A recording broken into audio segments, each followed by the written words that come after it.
When I did my first screen class, that was kind of a wake-up call. It was, this is what I need to focus on for a little bit, because this is a bit that I've not done before.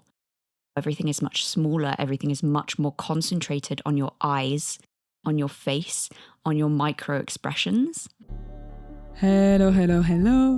My name is Eline Perez and you're listening to Are You an Artist? Today's episode is with the brilliant and hilarious Thais Fitzgerald, and it's about acting, choosing books, and childhood ballet trauma. It's a fun, lively conversation full of laughter, and I can't wait for you to hear it. Enjoy!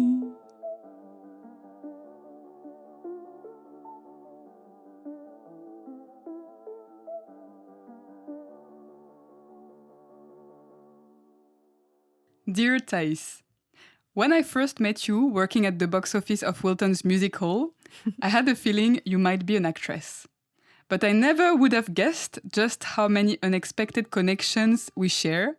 France, Belgium, even that little corner of Bretagne where I used to work as a cleaner and where you've spent holidays.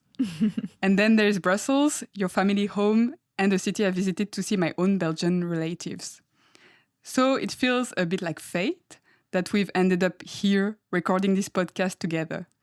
I'm really curious to hear about your training, your experiences in the acting world so far, and how it's all unfolded for you. But before we get into any of that, I have to start with the question I ask everyone. Thais, are you an artist? Okay, first of all, that's really nice. Thank you. That's such a sweet letter. Yeah, I would say I am an artist, yeah. How would you define that? I create art in a certain way. I think anyone can be an artist, but the moment you're putting your own creativity into something, that's when you become an artist. I can't remember where you were born because you've lived in so many different places. Yeah, so I was born in the UK. I was born in High Wycombe, just outside London. And I lived in Cookham, near Maidenhead, again, just outside London. And when I was 3, my dad got a job working in Brussels. I don't know if I should say what he does. Is it like a... He works for NATO. Okay, I'll say. I was like, maybe he's a detective or something. I was like so excited. Yeah, so when I was 3 years old, my dad got a job at NATO working in the translation service. So we all got moved to Brussels. And yeah, I lived there until I was 18. So I lived there for 15 years. And you were speaking French already before? So yes, my dad's French, my mum's English. So when we moved to Brussels, I had a bit of French, obviously, from speaking to my dad, but I mostly spoke English because the first 2 years of my life, I was attached to my mum. Like I loved my mum. And then you stopped. I still love my mum. No. But I didn't get close to my dad until I was maybe 2 or 3. Okay.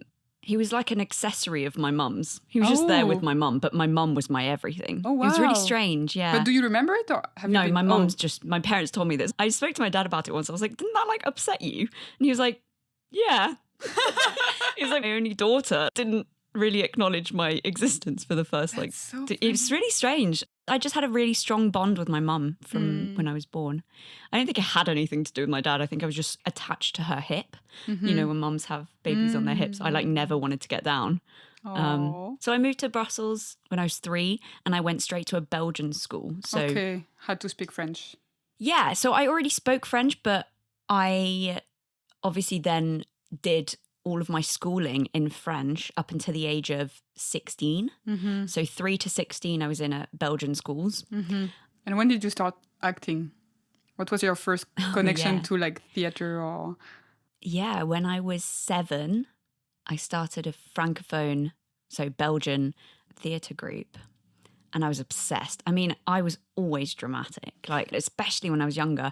I was like the centre of attention, always being really loud, wanting to be the main character, all of that. Oh, my God, I was probably so annoying. But yeah, so my mum was like, yeah, why don't you just join a theatre group? So I did. And I did it with my really close friends. So I did that in French. And then when I was, I think 13 or 14, I did it in English at a different youth theatre group. How did it feel to do it first in French and then suddenly to do it in English? It's strange, but your first language is French. Yes. So obviously, do you feel most comfortable talking about your emotions in French? Yes. See, I learned English first, I think, but my strongest language was French for like 15 years. Mm-hmm. And then suddenly it was English. Mm-hmm.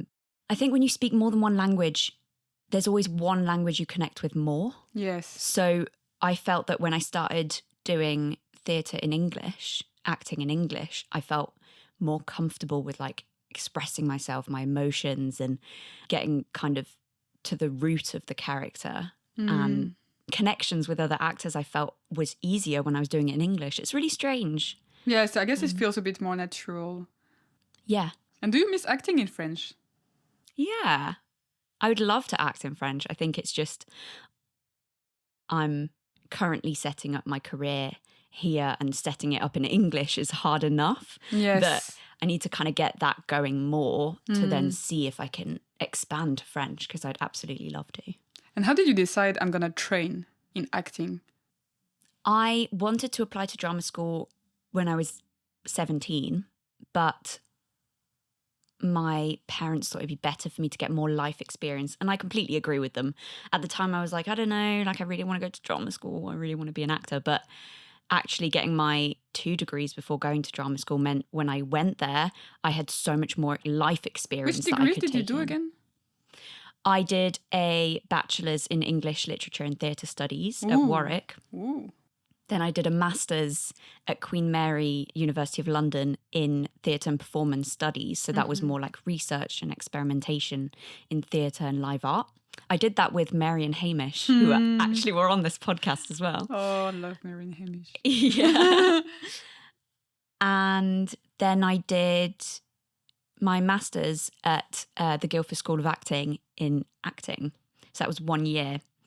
And yeah, I always wanted to apply, and I knew I always wanted to do it. I just didn't know whether to do it for a BA for 3 years or the 1 year master's. Mm-hmm. But in the end, I'm so glad that I did a master's and I got all of my experience with kind of setting up my life in the UK on my own as well. Yes. That would have been quite difficult with such extensive training, because it is tough. Drama school's difficult. Mm-hmm. I loved it, but it is one of those things you have to be ready for it, to dedicate everything, time, energy and everything. When I was just 18 moving to the UK on my own, because my family still live in Belgium, it would have been quite difficult to adapt to that with full-time training. And what did you enjoy the most in this training? I think one thing I didn't have a lot of experience with before drama school was screen acting, working with a camera. My first screen class, I was terrified of the camera. Honestly, all I could think of was there's a camera looking at me and taking in everything I'm doing right now. What if I blink wrong? What if I move wrong? What if I look weird? What if I'm really ugly in this scene? But actually, sometimes that is a good thing. You know, you have to play different characters with different qualities. Yeah. But I don't like looking at myself on camera. Don't like photos. I don't like all of that. This is really not very good for my career. But when I did my first screen class, that was kind of a wake-up call. It was, this is what I need to focus on for a little bit, because this is a bit that I've not done before. Experiencing screen acting and how everything is much smaller, everything is much more concentrated on your eyes, on your face, on your micro expressions. I think that was quite eye-opening. And it was a skill that I had to develop, because I remember it took me a while to really adapt to the camera. My problem wasn't that I was overacting, but my problem was that I was overly thinking of the camera. Yes. I was constantly And you're aware not letting of it. go and... Yeah. Yes. So you can't act out a really emotional scene and be thinking this camera is looking at me right now and seeing everything that I'm doing. That's not helpful. Because how are you meant to be emotional? Do you know what I mean? Do you think it's also connected to... I mean, I feel sometimes being a young woman as well, you're quite objectified and you're bombarded with images of what you're supposed to be, and in order to be kind of so-called beautiful or whatever, and with social medias as well, everybody posting pictures, like videos all the time. Do you feel like this also was part of, or not that much? Yeah, definitely. I focus less on how I look now than I did before. Obviously, then when I was in my early 20s, even my teens, God, teenage years were the worst. When you're just, all you're looking at is how are you people look. seeing me? Yeah, exactly. What do I look like? How's That's my hair why. looking? And it sounds a little bit like you're superficial, but it's not, because it's all of these things that the media is feeding you is beautiful women or perfect women, or how you look, what makeup brands you can use to look a certain way, and what's in style at the moment. Do you know what I mean? I think there's one thing that men feel, well, I don't know, I'm not a man, but less at least concerned with this. So yeah, I think it's less about what's in style right now and how do you have to look right now, and more like what can you do to further your career and stuff like that. And I think there's a lot less of that for women, or at least that's how I've experienced it. Yeah.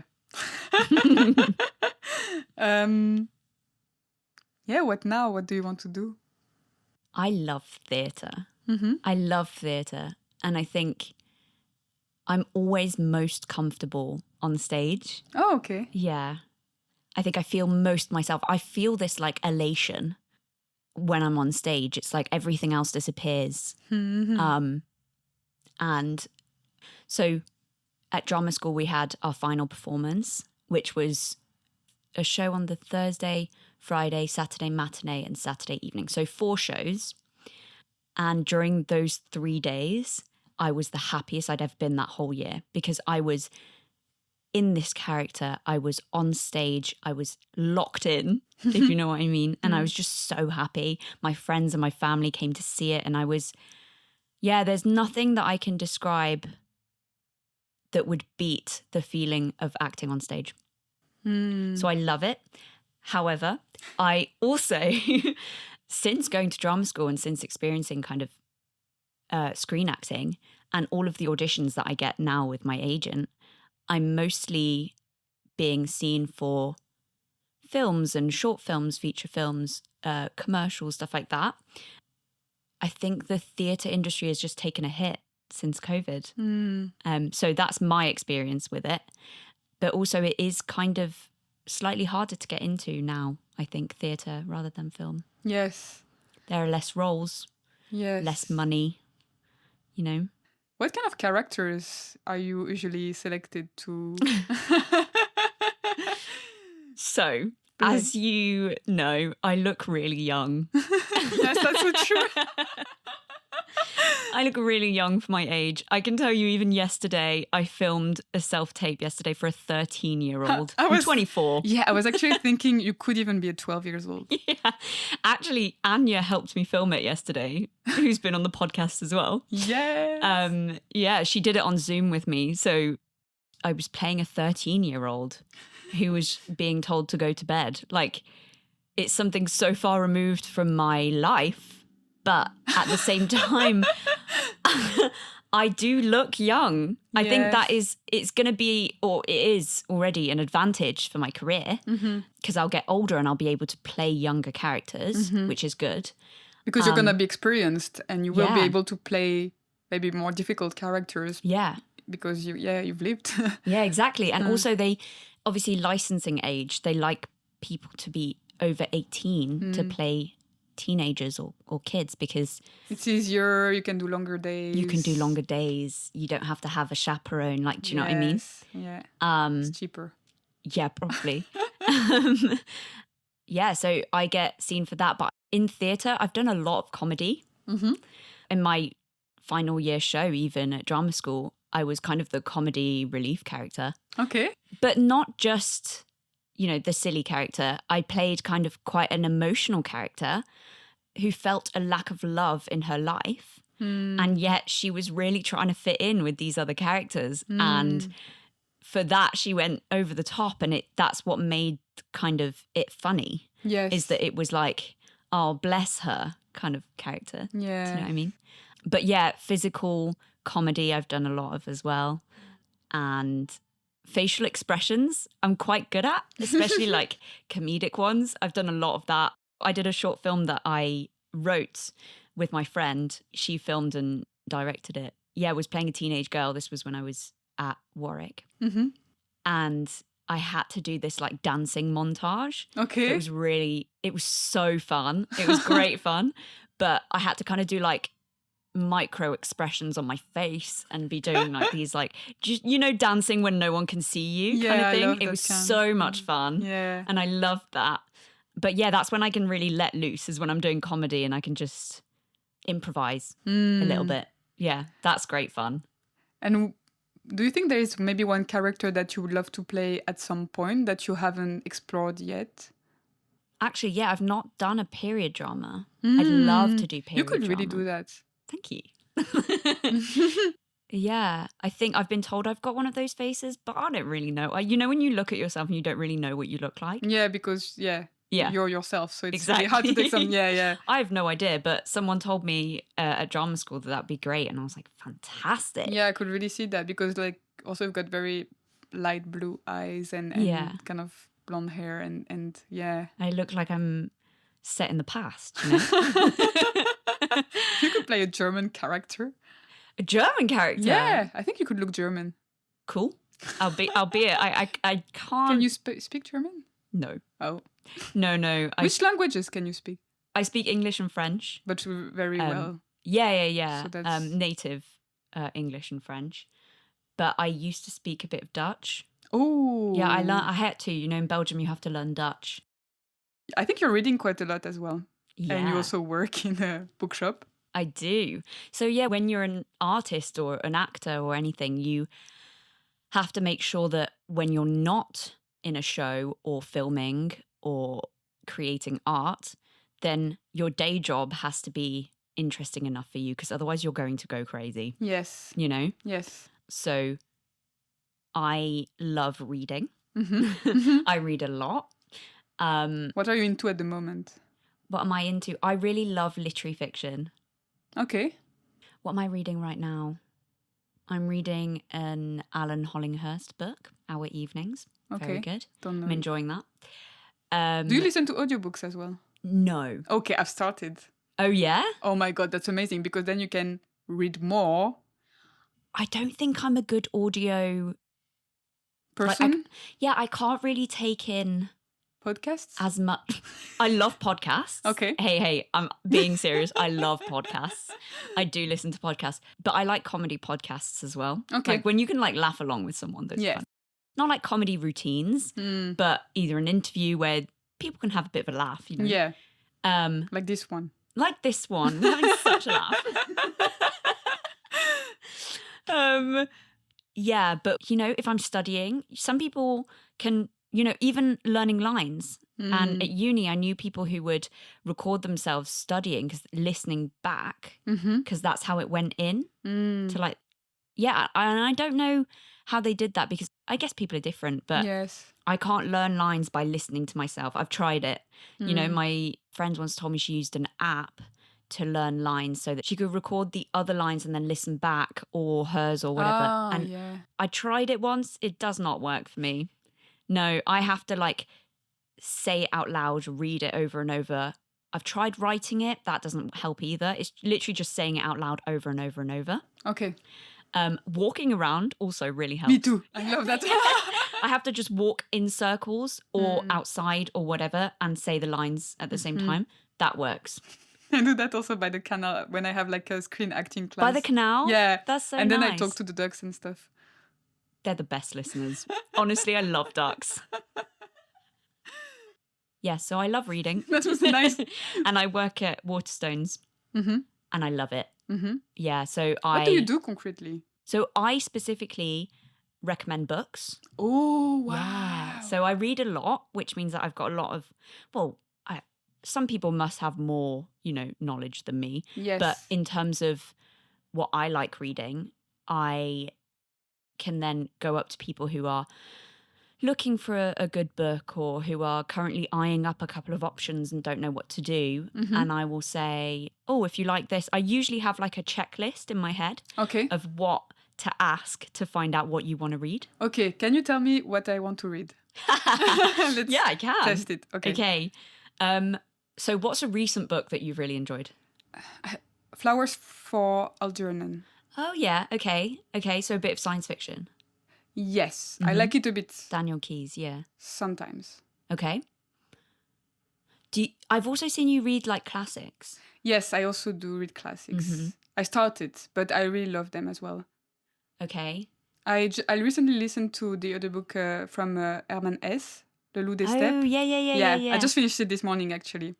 Oh, wow. Yeah. I've not read that one. Okay. I've not read any Herman Hesse, actually. This was my first one. Oh, yeah? I liked some parts. I didn't like some parts, but I kind of like when I don't like also some moments. Yeah. It's kind of nice because you're surprised and you're just a bit... You're forming an opinion on your own. Exactly. Which sounds silly, but like actually makes you feel great about yourself. Yes. Yeah. I'm getting cleverer and cleverer. Yeah, I've not read, so the Siddhartha, I think that's how you pronounce it, that he wrote. I haven't. I've not read that one, but that is one that is quite popular. Okay. And is like a classic. So I've that just could not read be- it. I've not read a lot of classics, so this is crazy. I've not read like Jane Eyre. Mm. I've not read... Oh, you It's really a- like Wuthering Heights, don't you? Yes, I did like it. I've never read Wuthering Heights. Do you know what I mean? Like, I read a lot, but because I grew up in Brussels, I didn't read any of the classic English literature. I've read some of the French. I just started. So Yeah. this is very new to me. I also read more like French ones and I'm more up to date with like French authors. Could you see yourself writing? So I've written a couple of plays, Okay. only for like my degree. Okay. I wrote a one-woman show for my dissertation for drama school, and I performed it, and then it went so well. I got really good feedback, but I'm very critical. I'm very self-critical. So some people that I went to drama school with have fully like embraced their shows and put them on and like experimented and stuff. And I need to do that. I need to do it again because I liked it. I liked the show. I just kept picking at things that I didn't like about it. But if I never put it on, I'm never going to find out what it could be. Yeah. Do you know what I mean? I have the exactly same problem with dance. Like there is a small solo I've been wanting to do for like 5 years. No But- way. Yeah. And I just... And Put I it on at start- Wilton's. I start, and I've got all the notes and I started so many times with like loads of ideas, but then I don't know, it's never good enough. And then I just let it go. Yeah. No, you can't let it go. I know. So I think what I'm going to do this year is that I'm going to start doing small performances and more improvised so I can kind of let go a bit of that weight because I think we just put this kind of weight on ourselves. Yeah. And even if it's bad, I don't think it's very important. I think it's okay sometimes to do stuff that's not good. Yeah. Because And- why don't you just... This is what I keep saying to myself. Why don't I just try? Yeah. Because what's the worst that can happen? They can Yeah. say, yeah, I'm not actually keen on that show. Like, it Yeah. needs a lot of work, but then someone can help give you direction. Do you know what I mean? Exactly. You have to start somewhere. Like, yeah. Random questions of the end. Okay. What makes you laugh? My friends make me laugh. And my family. Yeah. I surround myself with people that make me happy. That's also how I've got through, lots of auditions, lots of no's. That's just basically the whole career is getting a no and then a no and then a maybe and then a no again. And then, oh yeah, you're filming, great. And then back to getting no's. But when you're surrounded by fun people, you're able to just get past it. I film a tape like yesterday. I had so much fun with Anya filming this tape. That it doesn't matter. She really makes me laugh. Like everyone that I surround myself with makes me laugh. I mean, It's Anya, not very hard to Anya make me is laugh. but- hilarious. Yeah, she's so funny. Yeah.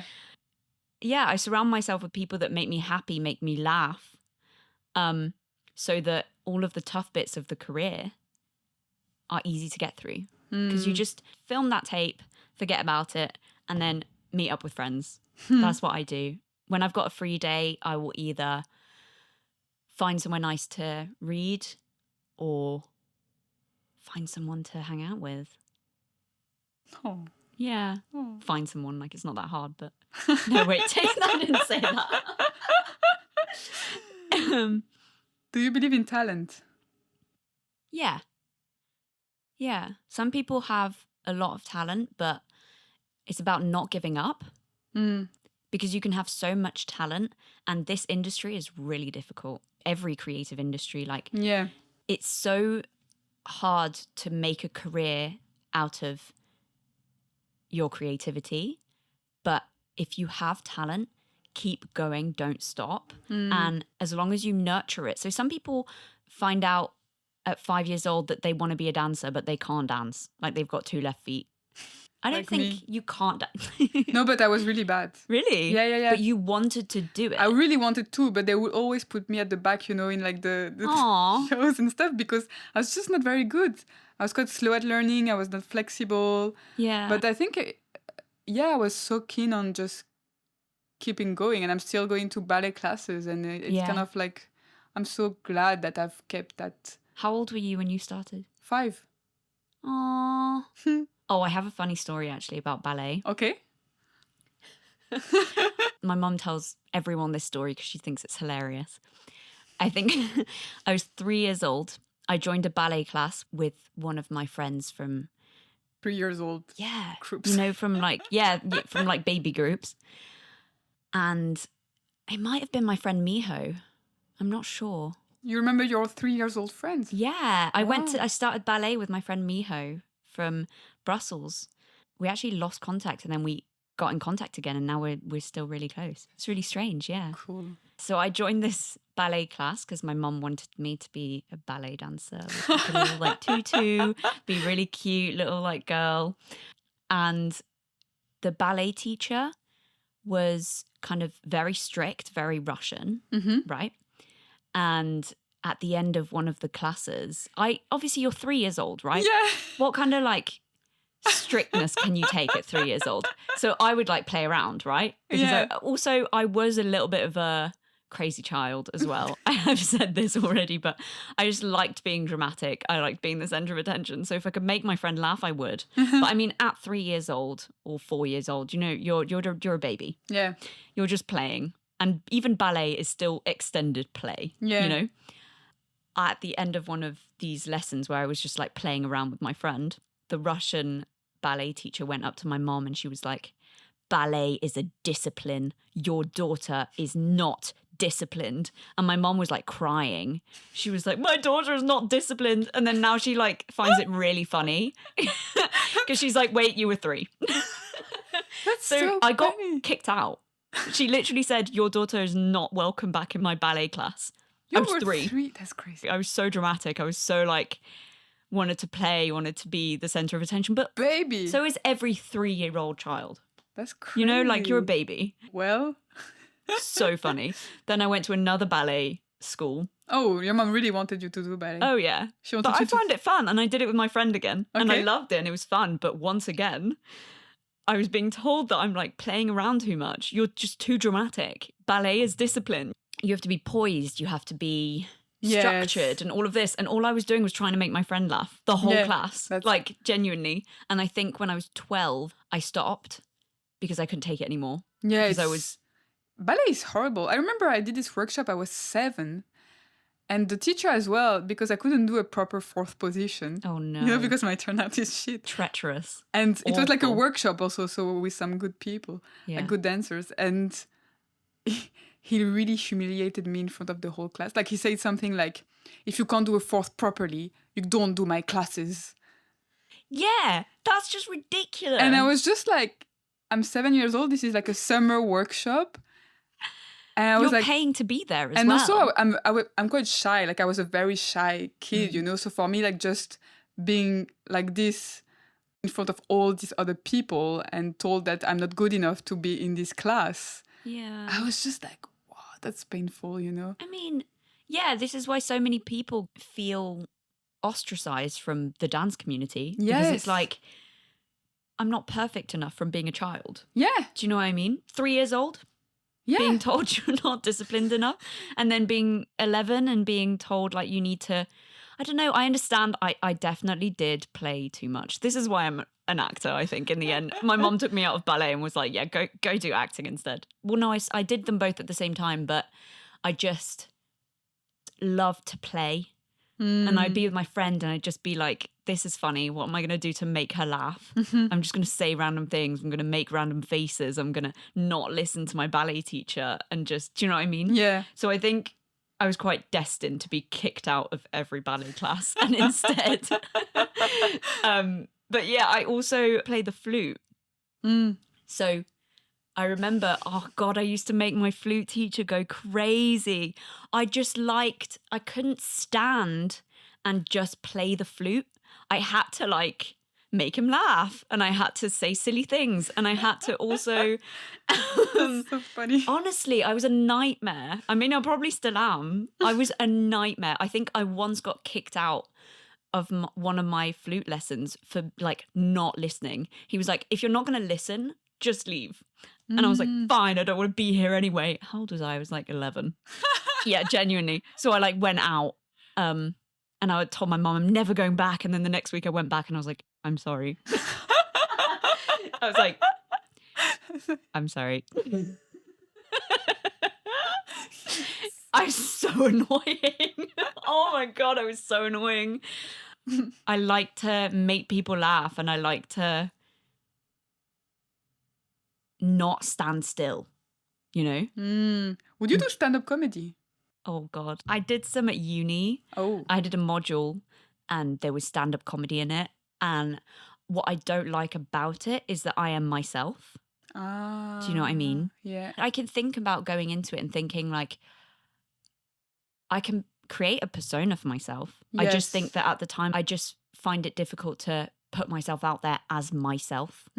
I like to keep my personal life personal. Which is hard when you do stand-up comedy because it's all about sharing your experiences. But I do it with my friends all the time. This is the thing, like me and my mates, we just make each other laugh. That is just all of my friendships. You don't have to be on stage to do that as well. No. So it's kind of like... But it is one thing I've been thinking about. It's just, I found that quite a tough experience because they were all my classmates. And what we said to each other was, okay, when we each do our routines, let's all laugh, even if it's not funny. Do you know what I mean? Just so that we all feel good about ourselves. Which was such a nice thing in that group, was we all did that.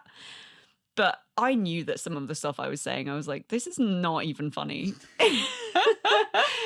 Yeah, there were some French jokes in there. I did it for my dad, bless him. I love him. I made fun of him a little bit in my stand-up routine, but he like laughed really hard. I think he was trying to make me feel good about myself, but I was like, this is not funny. Maybe it was. I don't know. But yeah, you see, I don't really know. I don't really perceive myself the same way that other people do. Yeah. So. And if you could have dinner with anyone, alive or dead, who would it be? Maybe Robin Williams. He was so fantastic. He was an incredible, emotional actor. He did dramas, he did comedies, but his physical comedy was just like one of a kind, incredible. You know, even when I was really little, you know, did you ever watch Mrs. Doubtfire? I haven't. You've not seen Mrs. Doubtfire? I haven't seen many things. I read a lot, but I don't really watch. Okay, well, I actually saw it in French the first time when I was like 6 because it was playing at my grandparents' house in France. And yeah, with that film, he was just so incredible at subtle comedy, but also at the same time, big physical comic relief character. But then at the same time, there's also something so emotional about him, about things that he's done. I don't know. Have you seen Good Will Hunting? No, I really haven't seen anything. Oh, right. Okay. Well, he's just fantastic in that as well. But he brings such a sensitivity to the character and a vulnerability. Something so vulnerable about him. God, he's just such a big loss to film and to drama, honestly. But yeah, I would love to sit down with him and ask him, please tell me everything. Give me all of your advice. How do you both do comedy and drama at the same time? What was your biggest inspiration? What would you do better? What would you do? Do you know what I mean? Like all of these questions I'd love to ask him. Yeah. But yeah, just have to figure it out on my own. Any dream for the future? I think I am at the very start of my career. I only graduated from drama school 1 year ago. Mm. And I've done a couple of little projects, but I just would love to be busy. I love being busy. I love working. I've never not had a job. I've never not worked. Mm. And being able to work in the industry that I want to work in, I'd love to be on stage, you know? I'd love to be back on stage. I'd love to work with inspiring people, inspiring crews. I think being immersed in that world more would be incredible. Thank you so much.